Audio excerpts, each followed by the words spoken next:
ആദ്യം തന്നെ പോകുന്നത് ഇടുക്കിയിലേക്കാണ്. അവിടെ ഒരു കൗതുക കാഴ്ചയുണ്ട്. BJPക്കായി വോട്ട് ചോദിക്കുന്ന സോണിയാഗാന്ധി. താമര ചിഹ്നത്തിൽ NDA സ്ഥാനാർത്ഥിയായി ജനവിധി തേടുകയാണ് മൂന്നാർ നല്ലതണ്ണിയിലെ സോണിയാഗാന്ധി. തമിഴിൽ പോസ്റ്റർ അച്ചടിച്ച് സോണിയാഗാന്ധിയുടെ പ്രചാരണം പൊടിപൊടിക്കുകയാണ്. ആ റിപ്പോർട്ടിലേക്ക്.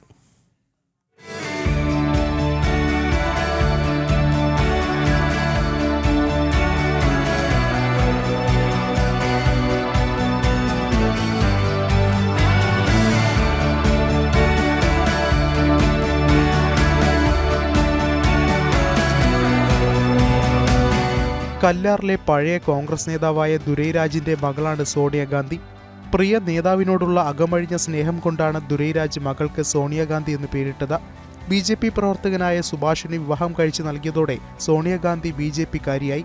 என்னோட அப்பாவுக்கு UDF மேலே கொஞ்சம் இல்லை, நிறையவே அவருக்கு ஆசை. அதனால அவர் சின்ன வயசாக இருக்கும்போது எனக்கு இந்த பேரை வச்சுட்டாங்க. என்னோட பேர் சோனியாகாந்தி தான். எங்கள் அப்பா வச்ச பேர். எங்கள் குடும்பத்தில் எல்லாருமே காங்கிரஸ் உள்ள ஆளுங்க தான். இப்போ என்னோட ஹஸ்பண்ட் BJP-யில் இருக்காங்க. அவங்க BJP-யில் இருக்கனால அவருக்காக சப்போர்ட்டிவாக நானும் இருக்கேன். அதனால இந்த സോണിയാഗാന്ധി என்ற நான் BJP-യിൽ മത്സരിக்கிறேன். ഇത്തവണത്തെ തെരഞ്ഞെടുപ്പിൽ പാർട്ടി സോണിയാഗാന്ധിയെ മത്സര രംഗത്തിറക്കി. മൂന്നാർ ഗ്രാമപഞ്ചായത്തിലെ 16-ാം വാർഡിൽ നിന്നാണ് സോണിയാഗാന്ധി ജനവിധി തേടുന്നത്. நான் மூணார் பஞ்சாயத்தில் நல்லதனி எஸ்டேட்டு 16-ാം വാർഡിൽ വാർഡ് മെമ്പർക്കാக പോട്ടിയിടുறேன்.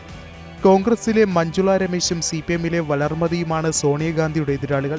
തികഞ്ഞ വിജയപ്രതീക്ഷയിൽ സോണിയാഗാന്ധിയുടെ തെരഞ്ഞെടുപ്പ് പ്രചാരണം തോട്ടമേഖല കീഴടക്കുകയാണ്.